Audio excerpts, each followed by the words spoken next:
नमः सिद्धम् ॐ नमः सिद्धम् ओंकार वेदन्ति शुद्धात्मिकत्वं प्रणमामि नित्यं तत्त्वार्थसारम् ज्ञानमयं सम्यक्दर्शिनीत्वं सम्यक् शरणं चैतन्यरूपम् नमामि भक्तं श्रीवीरनाथम् नन्तं चतुष्टं त्वं व्यक्तिरूपम् माला गुणं मोक्षन्ति त्वं प्रबोधम् नमाम्यहं केवलम्।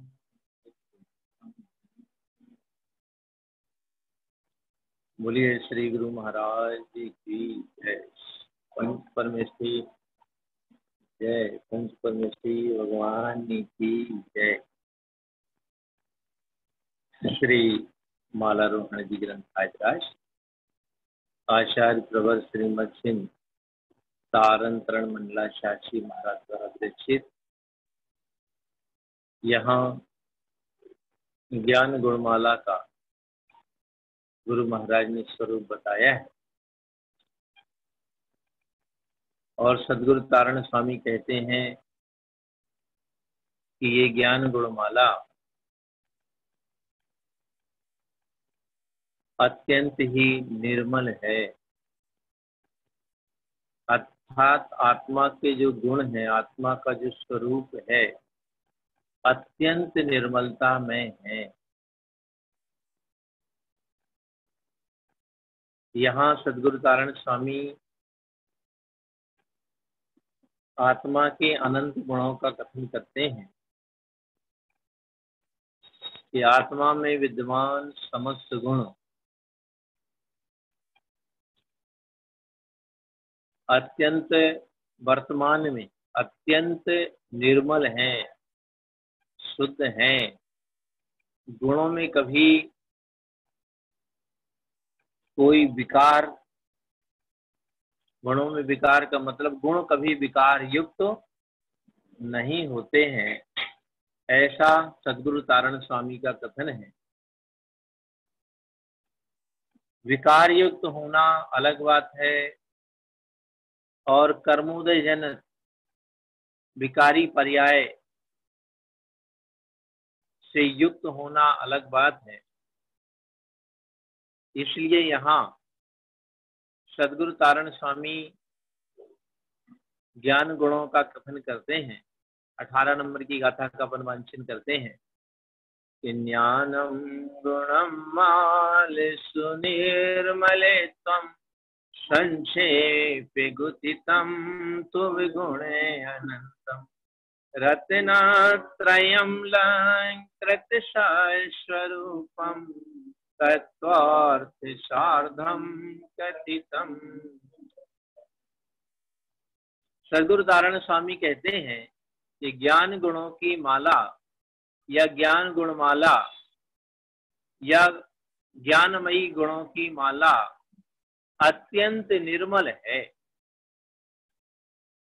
अर्थात सदगुरु तारण स्वामी ये कहना चाहते हैं कि ज्ञान गुण जो है वो अत्यंत निर्मल गुण है।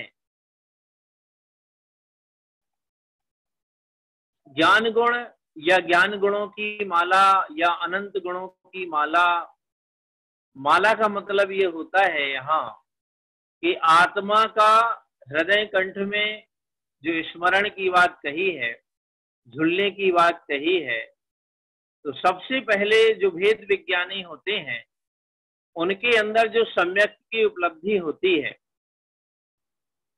अर्थात जो उनके अंदर निर्मल श्रद्धान पैदा होता है, श्रद्धा गुण में जो पवित्रता आती है, निर्मलता आती है,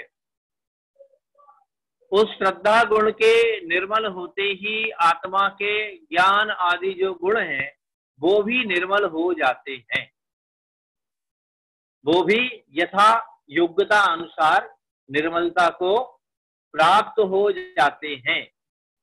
क्योंकि श्रद्धा गुण के विकार के कारण ही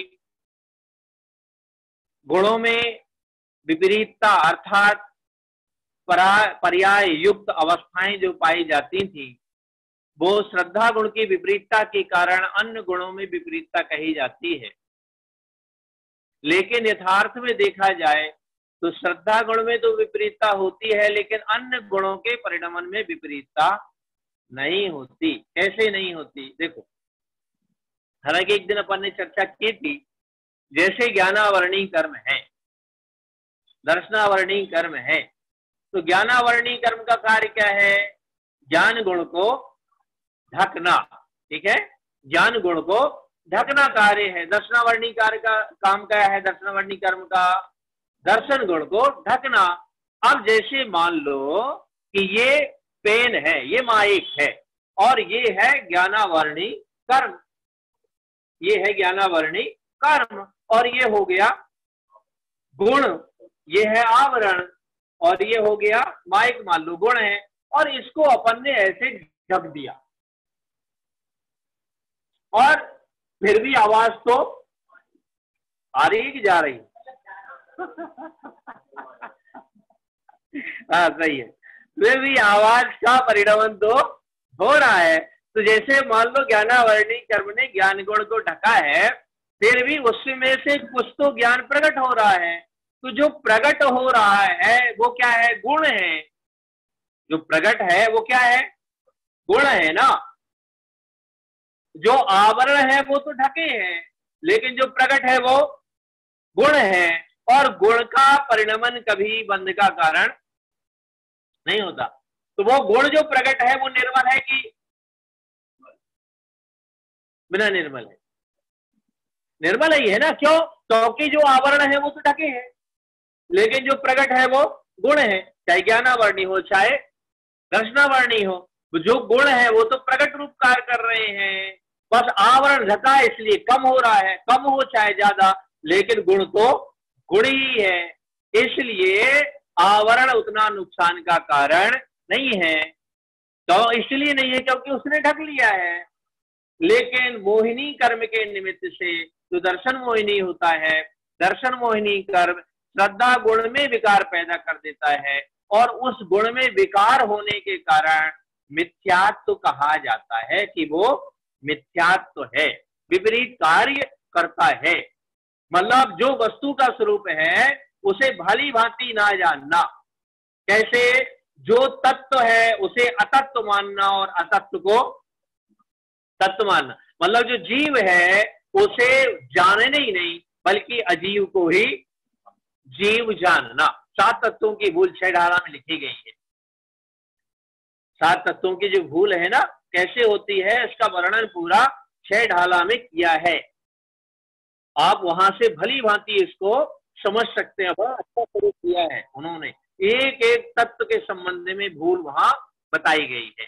तो यहाँ कहने का तात्पर्य है कि श्रद्धा गुण की विपरीतता के कारण ज्ञान गुण को भी अज्ञान रूप माना जाता है, चारित्र गुण को भी अज्ञान रूप मिथ्या रूप माना जाता है। और यदि श्रद्धा गुण सम्यक तो हो जाए, सही हो जाए, सम्यक रूप परिणमन करने लग जाए, तो उसके साथ वर्तने वाला भी ज्ञान हो जाता है सम्यक, और उसके साथ वर्तने वाला चारित्र भी सम्यक चारित्र हो जाता है। लेकिन एक श्रद्धा गुण की विपरीतता के कारण ज्ञान आदि गुणों को भी विपरीत या मिथ्या रूप कहा जाता है, अज्ञान रूप कहा जाता है। लेकिन वास्तव में देखा जाए तो ज्ञान दर्शन आदि जो गुण हैं वो तो कभी अनुरूप होते नहीं है, प्रकट ही रहते हैं। और जितने भी हैं भले कम हो चाहे ज्यादा, जैसे बल्ब लगा है, अब इसमें अपन ने ऊपर मान लो कपड़ा बांध दिया, तो जो कपड़ा है वो आवरण हो गया, लेकिन जो प्रकाश दिख रहा है वो तो है किसका? बल्ब का ही प्रकाश है, अन्य किसी का नहीं है। हाँ ये है तो उसमें जो आवरण चढ़ा है उसका भी इसमें मिला है, लेकिन गुण गुण रूप है और उसका परिणमन आवरण का परिणमन आवरण रूप है। और ये कब तक रहेगा ज्ञानावरणी कर्म? जब तक केवल ज्ञान नहीं हो जाएगा। कहां तक रहेगा? 12वें गुण स्थान तक आवरण रहता है, वहां तक जाएगा। तो भले वहां तक जाता है, लेकिन माना क्या जाएगा? सम्यक रूप माना जाएगा। क्यों माना जाएगा? क्योंकि श्रद्धा में आ चुका है कि जो बल्ब में कपड़ा चढ़ा है लाल रंग कपड़े का है, और जो बल्ब मैंने देखा है व्हाइट कलर का अनुभव में लिया है, उसका जो प्रकाश है वो आत्मा का है, वो आत्मा का है, और लाल रंग किसका? कपड़े का है। ऐसा जहां भेद विज्ञान हो जाता है वहां ज्ञान भी सही हो गया और चारित्र भी, क्योंकि वो जानता है ये जो व्हाइट कलर है ये मेरा है, और ये जो लाल कलर है ये आवरण का कलर है। आवरण से उसका कोई संबंध नहीं होता है, आवरण जानने रूप है, लेकिन वो स्वभाव ग्रहण करने रूप है। और जो व्हाइट कलर है, जो नेचुरल कलर बल्ब का है, उसे स्वीकार कर लेता है, उसमें जितना ठहरता है ये आवरण उतना जलता चला जाता है। इसलिए यहाँ सद्गुरु तारण स्वामी कहते हैं कि हे भाई, श्रद्धा गुण की जो विपरीतता उसके कारण कहा जाता है, लेकिन आत्मा में जितने भी गुण हैं कैसे हैं? वो निर्मल हैं, और जिन जीवों को सम्यक्त हो जाता है उनके पर्याय में भी निर्मलता प्रकट हो जाती है। उन्हें अपने हृदय में आत्मा का स्मरण बना रहता है, ज्ञान गुणमाला झुलती हुई दिखती रहती है। इसलिए यहाँ कहते हैं ज्ञानम गुणम माल सुनिर्मलित्यम, कि हे भव जीवो, ये ज्ञान गुणमाला अत्यंत ही निर्मल है। संक्षेप गुत्तम तुम गणंतम, मैंने संक्षेप में उसे कथन करने का प्रयास किया, या गुंथित करने का प्रयास। गुंथन करना मतलब कथन करना, संक्षिप्त में उसका उखान करना, वर्णन करने का मैंने प्रयास किया है। लेकिन कितने गुण हैं उसमें? अनंत गुण समाहित हैं। और रत्नत्रयम अलंकृत सत्स्वरूपम, हमारा जो सत्स्वरूप है वो रत्नत्रय से अलंकृत है, अर्थात सम्यक दर्शन ज्ञान और चारित्रमयी है। तत्वार सार्धम बहुभक्ति युक्तम, तत्वार सार्धम तत्तम जिनेन्द्रम, इसलिए हे भव जीवो, ऐसे प्रयोजन भूत तत्व के श्रद्धा करो, साधना करो, ऐसा जिनेन्द्र भगवान का उपदेश है, कथन है। अर्थात ऐसा जिनेन्द्र भगवान ने कथन किया है। गुरु महाराज की एक विशेषता रही है कि गुरु महाराज ने सीधे जिनेन्द्र परमात्मा का प्रमाण दिया है, क्योंकि प्रमाण भी ऐसा दिया जो संपूर्ण हर तरह से हर भांति निर्दोष। कौन सा प्रमाण दिया उन्होंने? संपूर्ण निर्दोष, हर भांति हर तरह से, द्रव्य से, गुण से और पर्याय से, जो संपूर्ण रूप से निर्दोष प्रमाण है। और ये प्रमाण इसलिए दिया कि स्वयं तारण स्वामी भगवान के समूह शरण में थे, और वहां पर उन्होंने भगवान की दिव्य ध्वनि का रसपान किया था, उसका चिंतन मनन किया था, लेकिन संयोगवश अनुभवन नहीं हुआ होगा, या हुआ भी हो उपशम सम्यक होकर के जीव को छूट भी जाता है। बाद में फिर असंख्यात बार जीव को होता है और छूट जाता है, इसलिए ऐसा नहीं कहा जा सकता कि नहीं हुआ। भगवान महावीर स्वामी को भी कहा हुआ था सम्यक,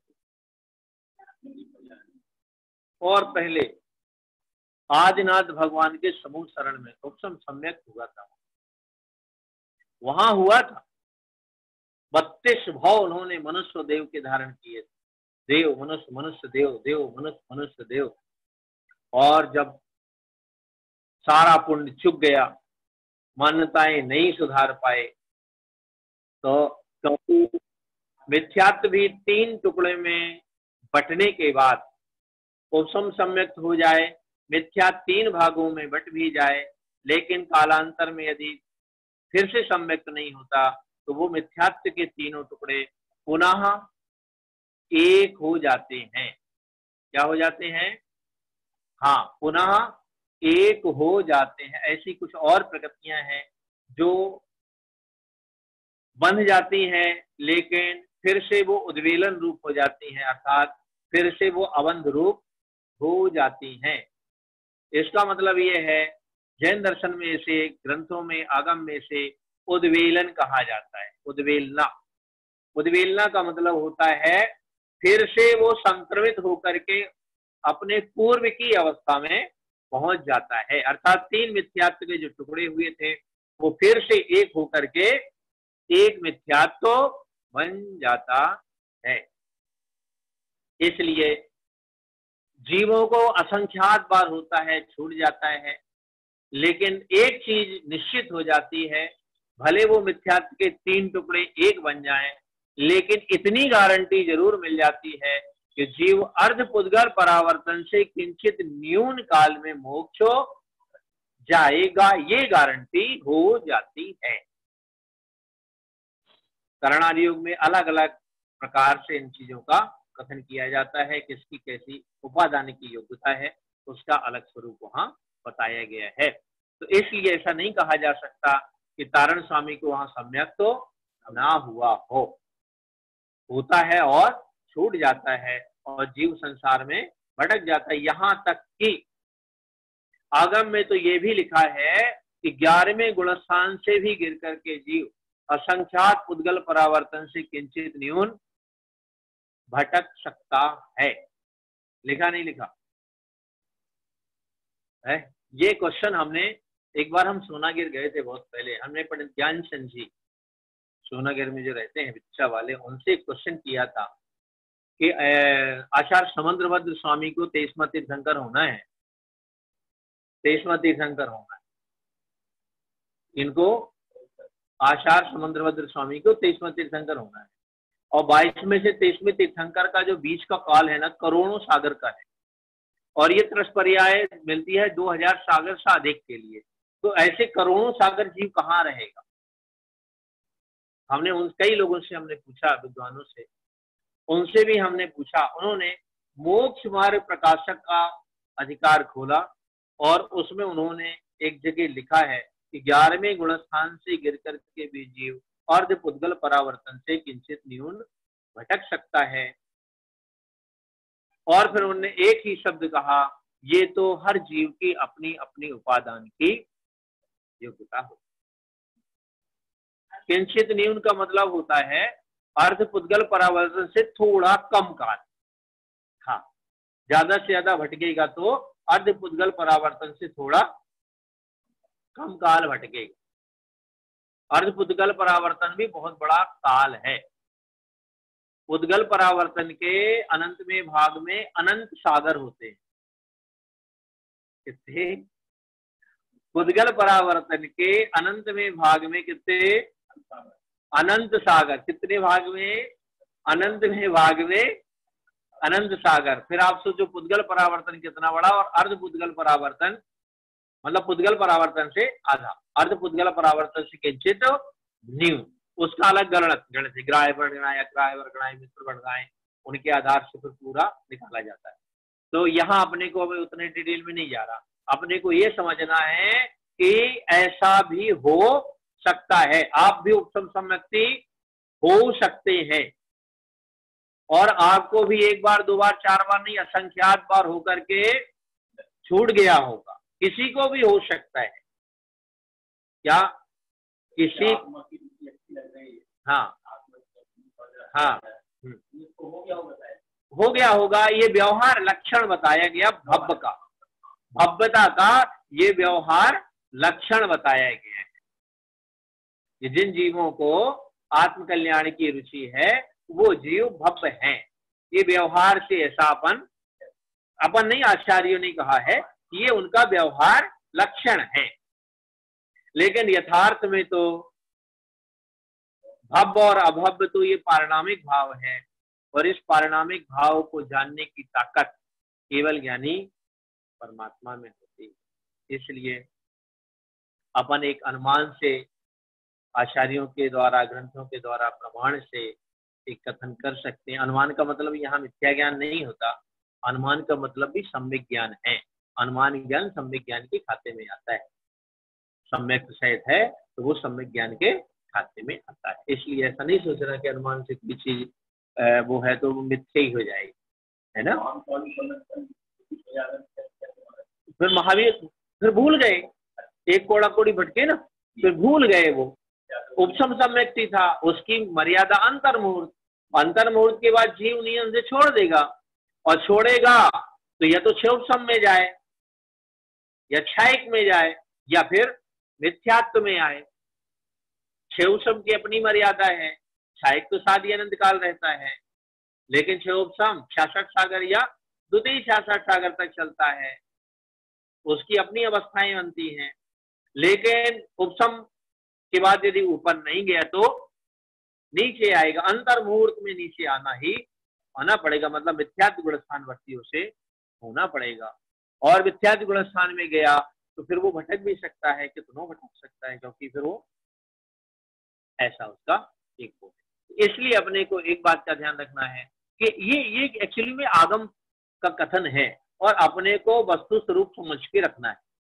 कौन है कौन नहीं है ये अपन जान नहीं सकते, बस इतना अपने को रखना है कि अपन भटक ना पाए, बुद्धिपूर्वक मिथ्यात्व में ना जाए, राग द्वेष आदि परिणतियों में ना जाए, बुद्धिपूर्वक अपनी आत्मा का चिंतन मनन और आश्रय अपना बना रहे, स्वाध्याय व्रत नियम संयम सामायिक आदि का प्रयास अपना चलता रहे। अपना ये कार्य है, ये पुरुषार्थ अपना होना चाहिए। फिर अपन भव्य है कि अभव्य है, उपसमी है कि कौन से हैं, ये जो उपादान की योग्यता होगी अपन उस पर छोड़ दे, क्योंकि वर्तमान की अपेक्षा अपन ये प्रयास और पुरुषार्थ करते रहना चाहिए। तो यहाँ गुरु महाराज कहते हैं ज्ञानम गुणम माल सुनर्मलेत्यम, कि हे भव्य ज्ञान गुणमाला अत्यंत ही निर्मल है।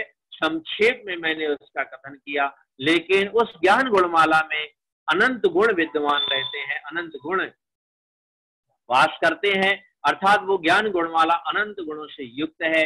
और रत्नत्रयम अलंकृत सत्स्वरूपम, यहाँ संक्षेप में यदि कहा जाए तो वो सत्स्वरूप रत्नत्रय से अलंकृत है। तत्वार सार्धम तत्तम जिनेन्द्रम, ऐसे प्रयोजन भूत तत्व की तुम निरंतर साधना करो, श्रद्धा करो, ऐसा जिनेन्द्र भगवान का कथन है, ऐसा जिनेन्द्र परमात्मा की वाणी में आया है। इसलिए उनकी वाणी को प्रमाण करके निरंतर हमें रत्नत्रय से अलंकृत सत्स्वरूप का अनुभव करने का प्रयास करना चाहिए। उसमें चिंतन मनन ध्यान आदि जो अपन कर सकते हैं वो अपने करने का प्रयास करना चाहिए।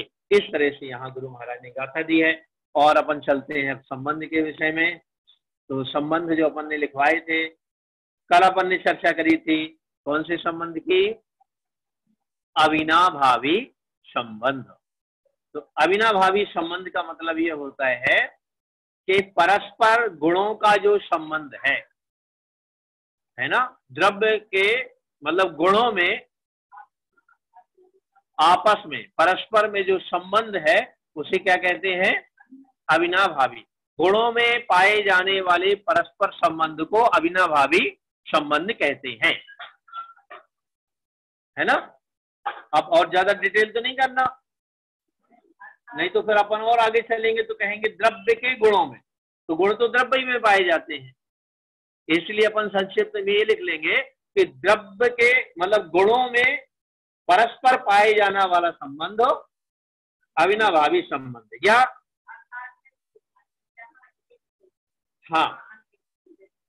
हाँ जहां एक गुण है अनेक गुण, जैसे मतलब हाँ जैसे सोने पीलापन वजनपन आदि, है ना। चलो अविनाभावी हो गया नहीं हुआ। देखो गुणों में परस्पर पाया जाने वाला संबंध अविनाभावी संबंध है, या गुणों में परस्पर पाए जाने वाले संबंध को अविनाभावी संबंध कहते हैं।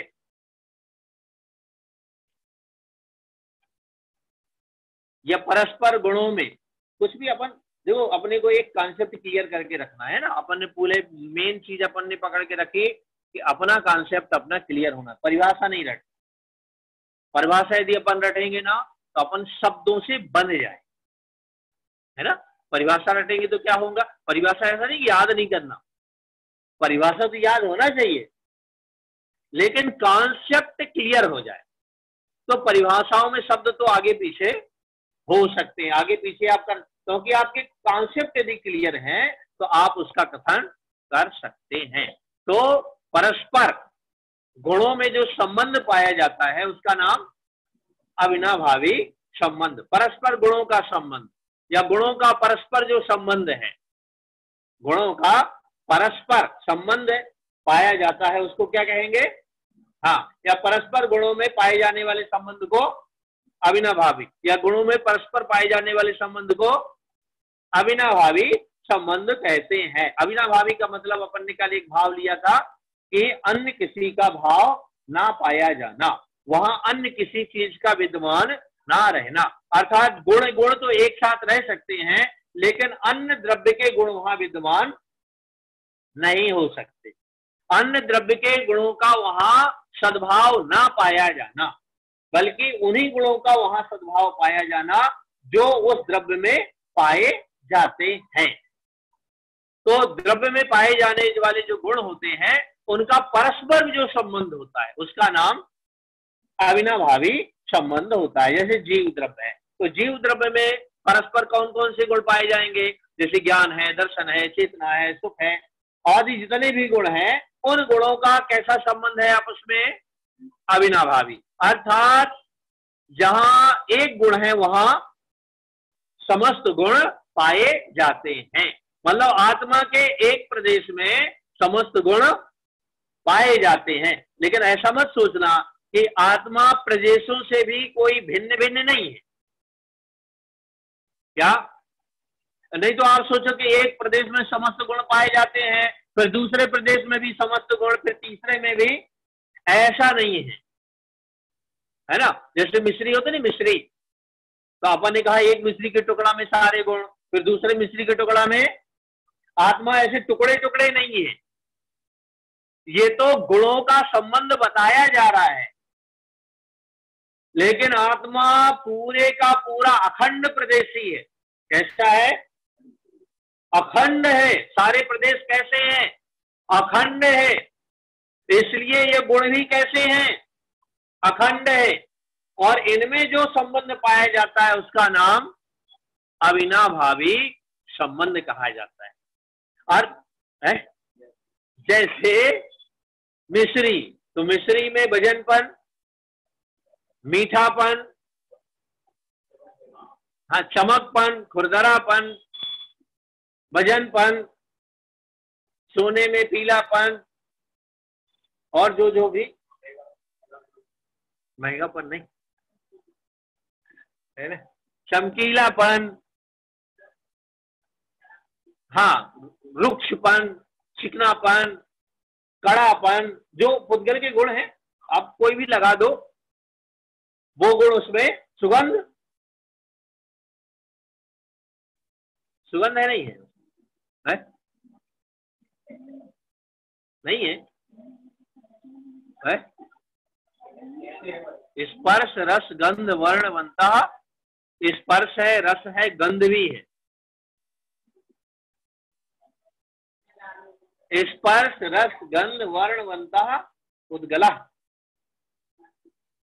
इसलिए ये सारे गुण उसमें पाए जाएंगे। ऐसा नहीं कह सकते कि उसमें सुगंध हो नहीं है। यदि सोने में सुगंध नहीं होगी तो फिर वो पुद्गल के खाते में नहीं आएगा। ऐसे कई तर्क उठते हैं, उठते नहीं उठते, लेकिन ये गुण उसमें। अब जैसे आत्मा है, तो आत्मा में मान लो अपन कह दें भैया कहीं कहीं ज्ञान गुण पाया जाता है, कहीं नहीं पाया जाता, कहीं चेतना पाई जाती है, कहीं नहीं पाई जाती, कहीं दर्शन गुण है कहीं, लेकिन ऐसा नहीं होगा। यदि एक जीव में भी अभाव मान लिया जाएगा तो समस्त में अभाव का दोष पैदा हो जाएगा। इसी तरह से पुद्गल में यदि किसी एक चीज का अभाव मान लिया जाए गुण का, तो अन्य गुणों का भी अभाव पैदा होने की संभावना पैदा हो जाएगी। और यदि एक गुण नष्ट हो सकता है तो बाकी के गुण भी नष्ट हो सकते हैं, और बाकी गुण यदि नष्ट हो जाए तो द्रव्य का अस्तित्व खत्म हो जाएगा, द्रव्य भी नाश हो जाएगा। लेकिन द्रव्य नाश हो जाएगा तो फिर विश्व का नाश हो जाएगा, फिर किसी को फिर से बनाना पड़ेगा, लेकिन ऐसा होता नहीं है। इसलिए ये सारी परिभाषाएं गलत हो जाएंगी। द्रव्य किसे कहते हैं? जो गुणों के समूह को द्रव्य कहते हैं। गुण किसे कहते हैं? जो द्रव्य की संपूर्ण अवस्था और संपूर्ण भागों में हाँ एक समान पाया जाए। वहां संपूर्ण अवस्था और संपूर्ण भागों में पाया जाता है। और यदि मान लो एक भी चीज उसमें कम कर दी जाए तो फिर गड़बड़ हो जाएगा ना, हो जाएगा कि नहीं हो जाएगा, हो जाएगा। इसलिए ऐसा माना जाता नहीं है। हमारे दिमाग में भी कई प्रश्न आते हैं, दिमाग में भी कई प्रश्न आते हैं जिनका देखो एक चीज और पाई जाती है ना कि यहाँ या तो सुगंध होगी या दुर्गंध होगी, है ना। जैसे हमारे दिमाग में कल ही आ रहा था, विचार किया हमने कि 5 रंग पाए जाते, कौन कौन से? हाँ, सानी का पीला, सफेद, नीला, पीला, काला, लाल, है ना। अब ये 5 गुण हैं उसके रंग के, तो 5 में से कोई ना कोई तो होगा, 5 में से कोई ना कोई होगा, क्योंकि वो उसका पानी वस्तु या तो गर्म होगी या ठंडी होगी, रूखी होगी या चिकनी होगी, हल्की होगी या भारी होगी, है ना। क्लियर हो गया। हमारे दिमाग में आया था यदि अपन ऐसा मानेंगे तो सफेद में तो काला पाया ही नहीं जाता। फिर ये आया कि पुद्गल का कोई ना कोई एक गुण तो, एक गुण का मतलब वहां ये दृष्टि गोचर जो होते है ना, उसमें पाया जाएगा। सुगंध होगी तो दुर्गंध नहीं होगी, दुर्गंध होगी तो सुगंध नहीं होगी। दुर्गंध और सुगंध हो ये इसके गुण है महसूस करने के, है ना। तो दो में से कोई ना कोई पाया जाएगा। तो सोने में क्या पाया जाता है, सुगंध की दुर्गंध? गंध नहीं होती है, अपने को महसूस नहीं, लेकिन चूंकि पुद्गल है तो वहां पाई जाएगी। अपने को महसूस नहीं होती, ये बात अलग हो जाएगी, लेकिन वो गुण है उसका तो पाई जाएगी। ऐसी कई चीजें हैं जो अपने को महसूस नहीं होती। कई चीजें होती, जैसे जुकाम हो जाए तो भी सुगंध दुर्गंध महसूस नहीं होती। जुकाम हो जाए, मान लो बुखार आ जाए तो भी मीठे कड़वे का भेद खत्म हो जाता है, ऐसा वही कड़वा लगता है। फिर होता तो मीठा है लेकिन लगता कड़वा। ऐसी कई चीजें होती हैं जहां होता दिखता नहीं है लेकिन फिर भी पाया जाता है। यदि नहीं पाया जाए तो ऐसा गड़बड़ हो जाएगा, क्योंकि वहां गुण यदि अभाव कर दिया जाए, एक भी गुण का अभाव आएगा तो द्रव्य के नष्ट होने का प्रसंग बनेगा, और द्रव्य के नष्ट होने का प्रसंग मतलब विश्व के नष्ट होने का प्रसंग बन जाएगा, और ऐसा होता नहीं है। इसलिए एक भी चीज का अभाव वहां नहीं पाया जाएगा, वो अपने को महसूस नहीं होता। जैसे अब निगोदिया जीव राशि अपने को महसूस नहीं होती लेकिन होती है, कर्म है, अपने को महसूस होते कि नहीं होते?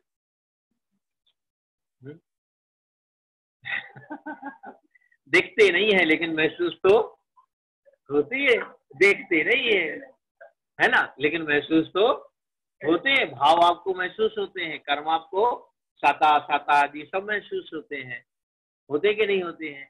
ऐसी कई चीजें होती हैं जो होती भी हैं और मतलब महसूस होती भी हैं और महसूस नहीं भी होती हैं, जो उनकी अपनी अपनी योग्यता के आधार पर होता है। इसलिए ऐसा नहीं कह सकते हैं कि होता ही नहीं है। तो यहाँ अपनी चर्चा चल रही थी अविनाभावी संबंध की। तो गुणों में आपस में परस्पर में जो संबंध पाया जाता है उसका नाम अविनाभावी संबंध, अर्थात परस्पर में आपस में मिला जुला एक साथ विद्यमान रहने वाला, खंड खंड ना होने वाला संबंध हो। इससे क्या सिद्ध हुआ कि एक आत्मा के प्रदेश में समस्त गुण विद्यमान हैं, अर्थात समस्त आत्मा में अखंड रूप से समस्त गुण विद्यमान हैं, और इन गुणों में जो संबंध पाया जाता है उसका नाम अविनाभावी संबंध, या समस्त गुण एक साथ विद्यमान है एक किस संबंध के कारण? अविनाभावी संबंध के कारण। समस्त एक साथ विद्वान वर्तो रहे हैं, इसलिए ये कौन सा संबंध हुआ?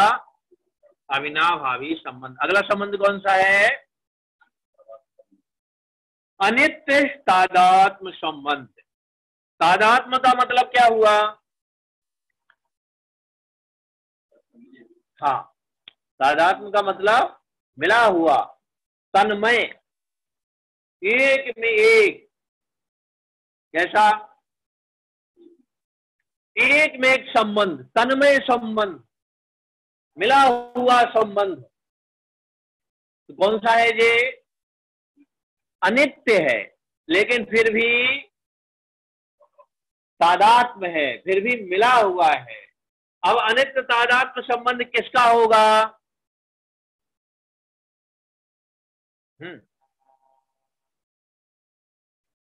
हाँ बोलो बोलो बोलो। अनित्य तादात्म्य संबंध है शरीर और आत्मा का।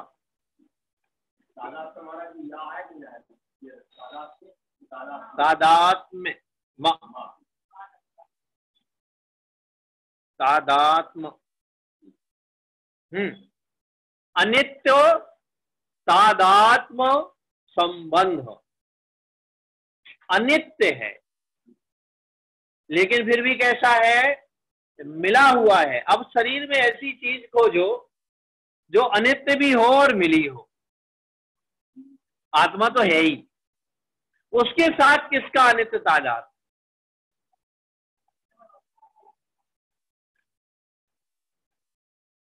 गुण अनित्य हो जाएंगे तो फिर द्रव्य का नाश हो जाएगा ना।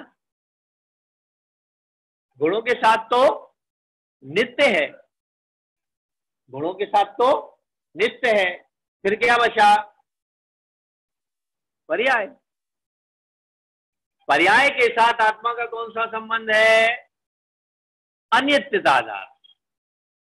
तादात्म्य तो है लेकिन कैसा है? अनित्य तादात्म्य। समुद्र है और समुद्र का लहरों के साथ कौन सा संबंध है? अनित्य तादात्म्य है ना। मिली है उसी की, हो उसी में रही है। पानी ही लहर रूप बदल रहा है लेकिन नित्य नहीं है, नित्य नहीं है ना, वो बदल रही है तुरंत तुरंत तुरंत तुरंत। कैसी बदल रही है ना? इसका मतलब क्या हुआ? अनित्य तादात्म्य है। तो आत्मा का किसके साथ अनित्य है? तादात्म्य, अनित्य तादात्म्य पर्याय के साथ है ना। पर्याय के साथ होगा। कौन सी पर्याय? मोह राग द्वेष आदि के परिणाम रूप अवस्था। इसका कौन सा संबंध है? अनित्य तादात्म्य संबंध। मोह राग और द्वेष आदि के जो परिणाम हैं इनका और आत्मा का कौन सा संबंध है? अनित्य तादात्म्य संबंध। कौन सा संबंध है? अनित्य तादात्म्य संबंध है। हाँ, बदल रहा है, वो क्षण क्षण बदल रहा है। भाव अपने भाव कैसे हो रहे हैं? क्षण क्षण, फिर भी तादात्म्य है, मिले हुए हैं। किसके साथ? आत्मा के साथ। कैसे? एक में एक हो रहे हैं। हाँ हाँ हाँ, है कि नहीं है? बोलो। देखो कैसे, कौन सी आत्मा के साथ? अपन एक बार और कुछ समझा था ना ये। हाँ नहीं, सही है सही है, अपन ने समझा था। कौन सी आत्मा लेंगे? बहिरात्मा। हाँ हाँ, वो बहिरात्मा ही है। यहाँ एक सूत्र आया, उपयोगो, उपयोगो लक्षण वाचिता है ना। उपयोगो है, उपयोगो, उपयोगो लक्षणम, उपयोगो लक्षणम। उपयोग है लक्षण जिसका, उसे क्या कहेंगे? आत्मा। आत्मा का लक्षण क्या है? उपयोग। तो उपयोग वाला जो आत्मा है उपयोग भी आत्मा ही है। कौन है? उपयोग भी कौन है? जैसे शरीर भी कौन है? शरीर एक इंद्रिय आदि आत्मा ही है। शरीर एक इंद्रिय आदि कौन है? जो एक इंद्रिय वाला आत्मा है, वो भी अपन इसको मानते हैं। नहीं में अपन ने पूरा क्लियर कर लिया। इसी तरह से उपयोग जो है वो भी आत्मा ही है। तो उपयोग का और भावों का कौन सा संबंध है? अनित्य तादात्म्य संबंध है, क्योंकि ये दोनों मिले हैं। कैसे हैं ये? मिले हुए। कैसे मिले हैं? उपयोग वहां से है, चेतन दर्शन ज्ञान आदि, और यहां से परिणाम आते हैं, और दोनों मिलकर के अवस्थाएं चल रही हैं। दो पर्याय मिल रही हैं। एक तो उपयोग रूप अवस्था, इसे जीव माना गया, और एक इसकी अवस्था, ये पर्याय, इसका और इसका जो मिलन है उसको कहते हैं अनित्य तादात्म्य संबंध। आया पकड़ में? देखो ये बड़ा महत्वपूर्ण विषय है। ये सब जितने अपन ले रहे हैं ना, ये कोई सामान्य नहीं है। ये आपके भेद विज्ञान में बहुत काम आएंगे। किस तरह से कहते हैं मिले हैं, किस तरह से कहते हैं भिन्न है, ये पूरा भेद विज्ञान है। करणानुयोग आदि के माध्यम से हम पूरा भेद विज्ञान कर रहे हैं। किन किन चीजों का क्षेत्रागाय है, किनका संश्लेष संबंध है, किनका अविनाभावी संबंध है, या किनका निमित्त नैमित्तिक संबंध है, किसका कारण कार्य संबंध है। ये भेद विज्ञान है पूरी। ये पूरी कला जो सिखाई जा रही है, ये भेद विज्ञान की कला है। हम पर के करता नहीं है, हम अपने स्वयं के करता है। जीव ज्ञान दर्शन का करता है, ये कारण कार्य संबंध है। हर द्रव्य अपना करता है, वो कारण कार्य संबंध है। फिर भी दोनों का एक दूसरे के साथ क्या संबंध है? एक ही घटना में निमित्त नैमित्तिक संबंध होता है। देखने में हम उस पर जोर डाल देते हैं, लेकिन वो करता, यही तो भेद विज्ञान है। भेद विज्ञान इतना भ्रम नहीं है कि मैं आत्मा हूं, और इतना मात्र भेद विज्ञान नहीं है। जिन परम पैनी सुबुद्धि शयनी दार्यंतर भेदिया वर्णादि रागादित। किससे? वर्णादि। वर्णादि मतलब समस्त पुद्गल। आदि लगा, आदि वर्ण है आदि में, जिसके ऐसा शरीर कर्म आदि जितना है, ये सब वर्णादि में आ जाएगा। सारे शरीर आदि सब काय में आ गए। पूरा घर गृहस्थी से लेकर वर्णादि और राग आदि। राग आदि में आपके जितने विचार हैं, जितने भी विचार हैं, सारे के सारे विचार कौन से? समस्त विचार पारिणामिक भाव को छोड़कर और अखंड स्वभाव की अपेक्षा वो भी भूल जाते हैं। जहां ज्ञान ज्ञाता गे को वज भेद, ऐसा पढ़ते हैं वो, गुण गुणी का भी भेद खत्म हो जाता है। ऐसा जो अखंड है उसकी दृष्टि बनाने की ये भेद विज्ञान है, और ये बड़ा महत्वपूर्ण भेद विज्ञान है। इसलिए ऐसा मत सोचना कि किते किते जा रहे हैं, कि किते किते नहीं जा रहे, उतई उतई जा रहे हैं जहां अपने को जाना है ना। ये डीप का भेद विज्ञान, गहरा,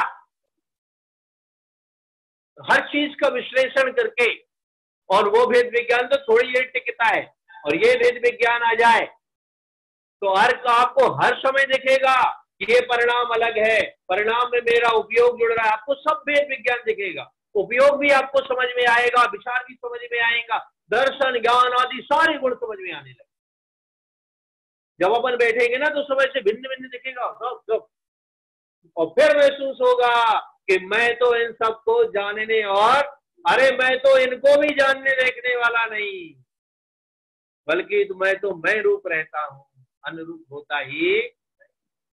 ये जब ऐसा अखंड दृष्टि का विषय बनेगा, आचार्य कहते हैं वहां तुझे स्वानुभूति उत्पन्न। 1 6 महीना, कितने दिन? कौन सा विचार? ऐसी अखंड दृष्टि का, ऐसी अखंड दृष्टि के आश्रय पूर्वक 6 महीना वेद विज्ञान कर लो, आचार्य कदे तुझे सम्यक दर्शन होगा होगा और अवश्य। ये है वेद विज्ञान। ऐसा वेद विज्ञान करना, ऐसा दृष्टि का विषय बनाना।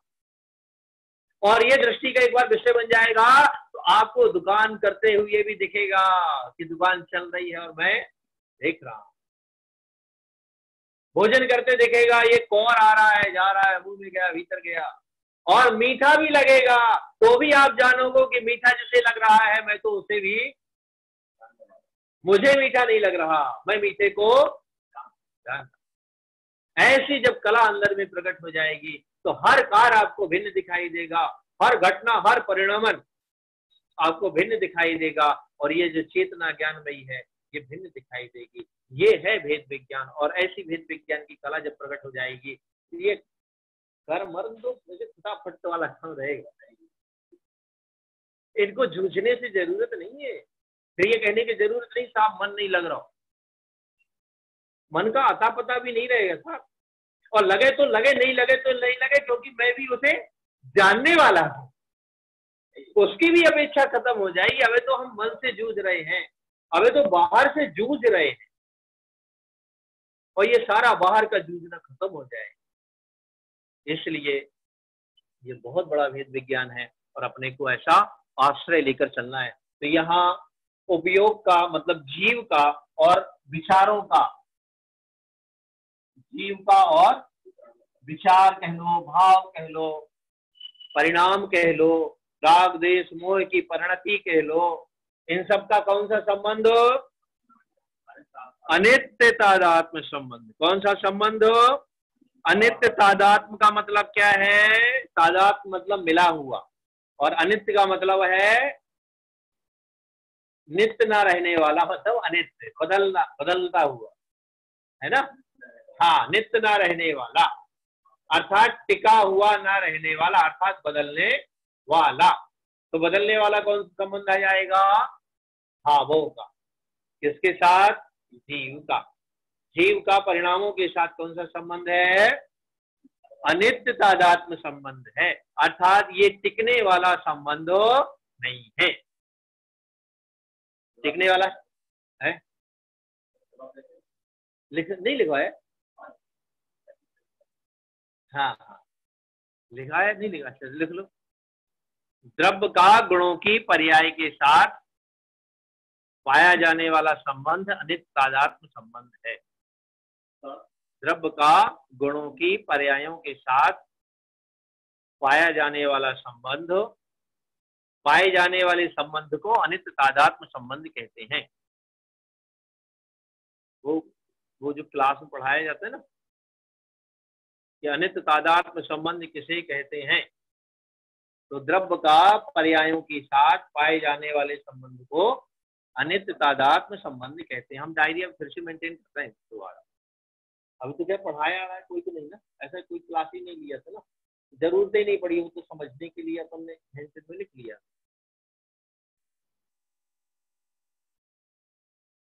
तो अनित्य तादात्म्य संबंध है द्रव्य का गुणों की पर्यायों के साथ पाया जाने वाला कौन सा संबंध है? अनित्य तादात्म्य। मोटा मोटी अपन ने मान लिया जैसे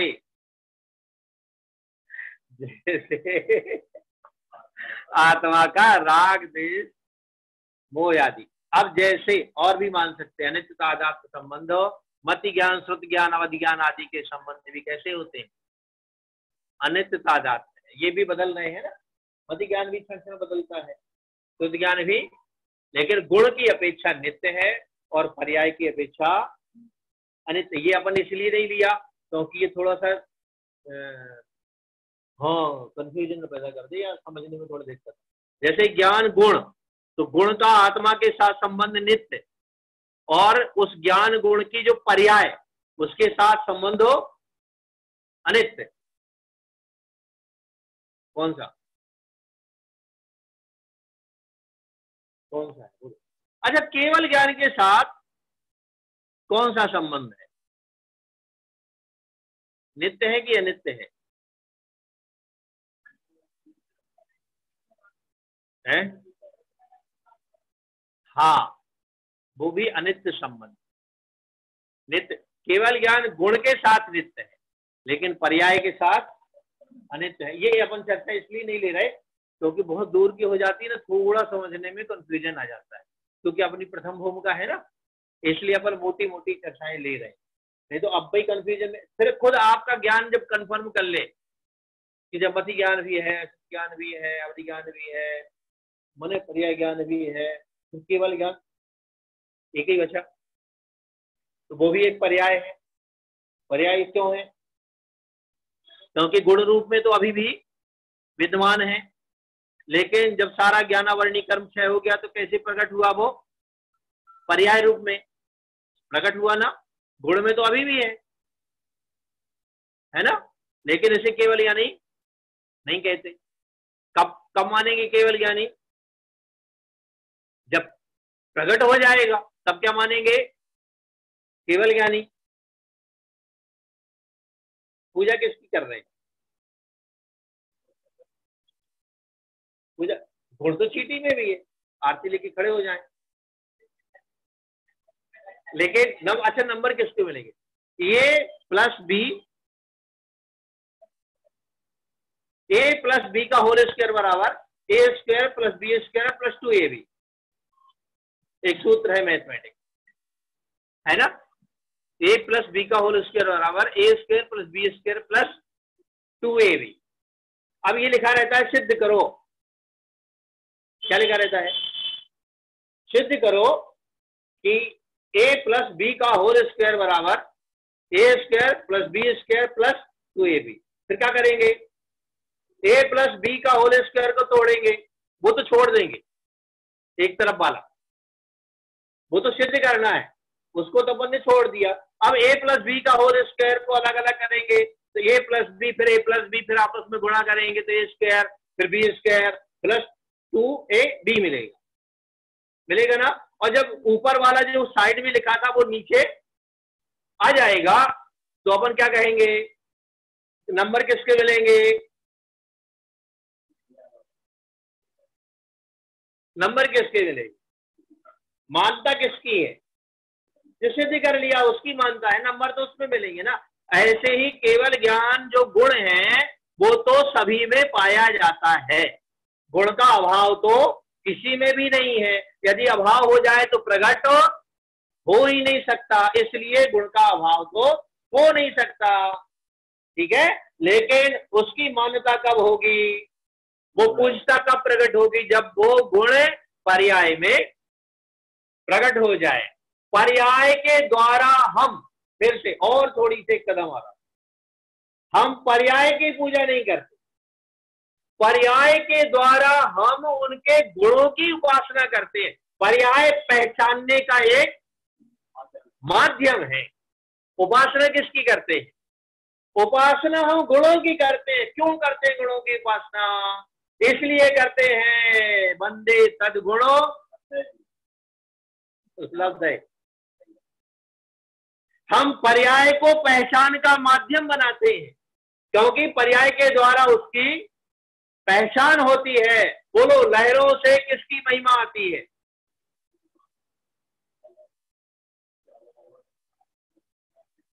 समुद्र की महिमा आती है। लहरों से किसकी महिमा आती है? समुद्र की महिमा। लहरें समुद्र की महानता का पहचान करने का एक साधन है। जिसकी इतनी बड़ी लहरें हैं वो है ना, ये महिमा आती है। इसीलिए हम केवल ज्ञान की पर्याय से केवल ज्ञान गुणों की पहचान करते हैं और ये मानते हैं कि हे प्रभु धन्य है, आपने ऐसा केवल ज्ञान प्रकट कर लिया है, लेकिन मैं भी वैसा ही हूं।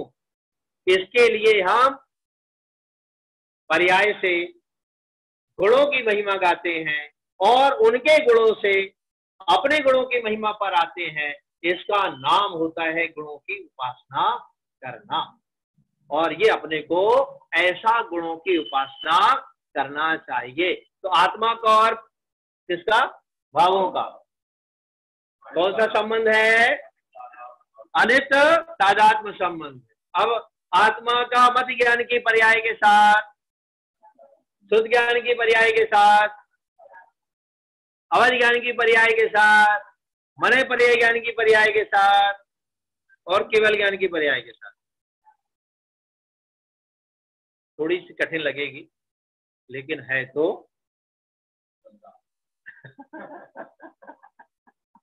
हाँ दमदार कह लो, सत्य कह लो, जो भी कह रहा है ना, लेकिन बात तो यथार्थ है ना। अब अपने को कठिन लगे वो अपने को थोड़ा हल करना पड़ेगा, सरल करना पड़ेगा। अब वो सरलीकरण आप ही कर सकते हैं, है ना। इसलिए आत्मा का और मतलब द्रव्य का गुणों के ये आप सोचना, उपयोग को अपन ने भावों के साथ क्यों लिया, क्योंकि अपन बाहर का ले रहे हैं, ठीक है ना। आत्मा का उपयोग को क्यों लिया अपन ने, क्योंकि आत्मा के यदि नेचर को ले लेंगे तो भावों के साथ संबंध नहीं घटा पाएंगे, है ना। क्यों लिया अपन ने, क्योंकि उपयोग के साथ, उपयोग भी जीव है और इसलिए अपन ने भावों को लिया। जब भावों को लेंगे तो उपयोग वाला जीव लेना पड़ेगा, और जब ज्ञान गुण आदि की पर्याय लेंगे तो स्वभाव को लेना पड़ेगा, द्रव्य के गुणों का भंडार, ठीक है। किसको लेना पड़ेगा, ये थोड़ा सा ध्यान रखना पड़ेगा अपने। अपन कहते हैं आत्मा का भावों के साथ कौन सा संबंध हो, अनित्य तादात्म्य संबंध, लेकिन यहाँ आत्मा कौन सा लेना, नहीं तो अभी झगड़ा खड़ा हो जाएगा, कई लोगों को दिमाग चलने लग जाएगा कि भाव तो अनित्य है, वो तो पर है, पदार्थ है, हमारा संबंध तो, लेकिन उपयोग वाला आत्मा लेंगे तो भाव के साथ संबंध हो बराबर बैठ जाएगा, नहीं तो बराबर नहीं बैठा पाएंगे। और झगड़ा यही होते हैं, विद्वान अक्सर यही झगड़ा करते, उल्टे पुल्टे यही हो जाते हैं, क्योंकि उनने एक आत्मा को ग्रहण कर लिया, कौन सा, परम पारिणामिक भाव वाला, बस बाकी को गोल कर दिया। इसलिए सारे झगड़े, क्योंकि उपयोग वाला भी आत्मा है, इंद्रिय वाला भी आत्मा है, कर्म वाला भी, हाँ ज्ञानावरणी दर्शन आवरण भी आत्मा के माने जाते हैं। ये पांचों जो कर्म है, कौन कौन से, पांचों जो शरीर है, शरीर औदारिक, वैक्रियक, आहारक और तेजस कारवाण, ये पांचों शरीर किसके, कारवाण शरीर मतलब कर्म, कर्म भी किसके, कारवाण शरीर वाला कौन, आत्मा ही है। भोगता कौन है, बांधता कौन है, संसार में भटकता कौन है, आत्मा संसार में भटकता है कि नहीं, आत्मा का जन्म मरण होता है कि नहीं। बस ये यदि मान लो अपेक्षा अपने ज्ञान में है तो कोई विकल्प नहीं, कोई झगड़ा नहीं, कोई विद्वान आके कह जाए भैया आत्मा जन्म मरण करता है, लिखा है ग्रंथों में। हमने बताया था 3 ग्रंथ हैं, तीन अनुयोग, 3 ग्रंथ नहीं, 3 अनुयोग में है, जिसमें संयोगी अवस्थाओं का पूरा वर्णन किया गया है। सारे 3 ग्रंथों में, मतलब 75% वजन किस पर दिया गया, संयोगी अवस्था, या यूं कह लो जीव के कर्तृत्व भाव को किसको दिया गया, 3 अनुयोग, क्रियाओं का कर्ता करणानुयोग, पालन करता या ना पालन करता, कर्मों का कर्ता करणानुयोग, भावों का कर्ता करणानुयोग, तपस्या आदि का कर्ता करणान द्रव्य प्रथमानुयोग, व्रत नियम संयम आदि जो भी है द्रव्यानुयोग और करणानुयोग, ध्यान का कर्ता, ये सारी की सारी चीजें, ये पूरे अनुयोग कर्ता कर्ता कर्ता कर्ता कर्ता।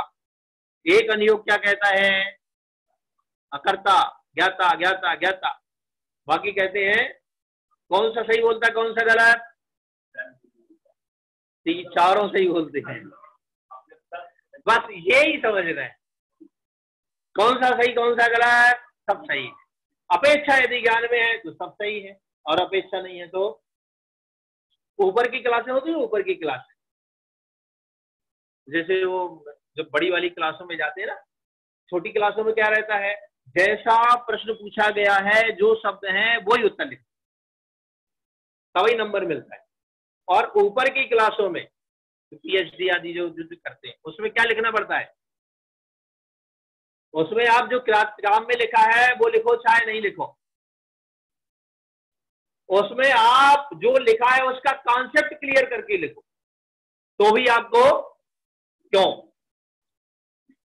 क्योंकि नीचे की कॉपी जांचने वाला भी उतना ही जानता है जितना उसमें लिखा है, और ऊपर की कॉपी जांचने वाला वो जानता है जो आपका कॉन्सेप्ट है, वो कॉन्सेप्ट को जानता है, और कॉन्सेप्ट को यदि जानता है तो उसे विकल्प नहीं होता कि उसने ऐसा क्यों लिखा, इस शब्द का प्रयोग क्यों नहीं लिखा, और तब पीएचडी के नंबर मिलते हैं।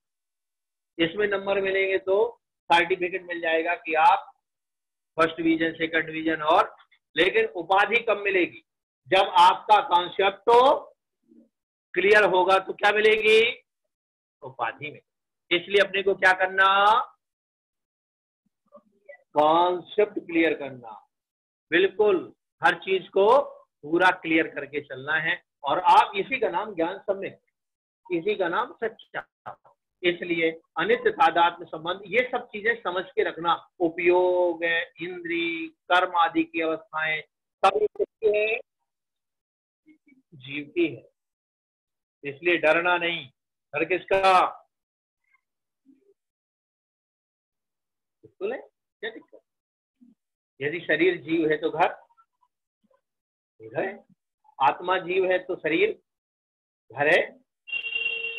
आत्मा का घर कौन? शरीर। ये जब शरीर जीव है तो ये घर है, और जब आत्मा जीव है तो शरीर घर है। क्या बुराई है? कोई कहीं कहीं चले जाओ, खूब तैरते रहो। आपको तैरना आ गया है ना, खूब तैरो, मन माफिक तैरो, डूब के तैरो, उल्टे पुलटे जैसे होना, और मजा आएगा आपको। जब आप सारी चीजें सीख जाओगे ना, आपको इतना मजा आएगा जीवन जीने में। हाँ, जो जो कह जाए, और आपके अंदर इतनी योग्यता पैदा हो जाएगी, हर चीज आप सिद्ध कर सकते हो, और वो आपको चारों अनुयोगों में मिलेगी। और जो ऐसा ज्ञान हो जाता है वो प्रमाण होता है, और ऐसा ज्ञान अपना होना चाहिए। और यदि ऐसा हो गया तो आप कुछ भी आपके ज्ञान से वंचित नहीं रहते। ये अभी आएगी महिमा इसमें कि उनके ज्ञान में सब कुछ आता है। सब कुछ आने का मतलब क्या? गुरु महाराज ने लिखा है कि सम्यक केवल ज्ञान, सम्यक ज्ञान में केवल ज्ञान की होंद रहती है। ये क्या है? केवल ज्ञान प्रत्यक्ष जानता है, और सम्यक ज्ञान परोक्ष जानता है, लेकिन जानता वस्तु स्वरूप को यथार्थ।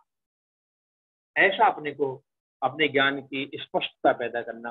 बोलो श्री गुरु महाराज की जय। नमो।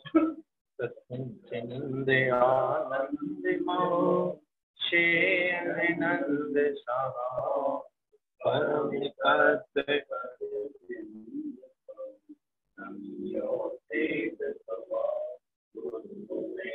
शिव गुप्त रुई गुप्त ज्ञान कारण करण समर्थ गुरु संसारी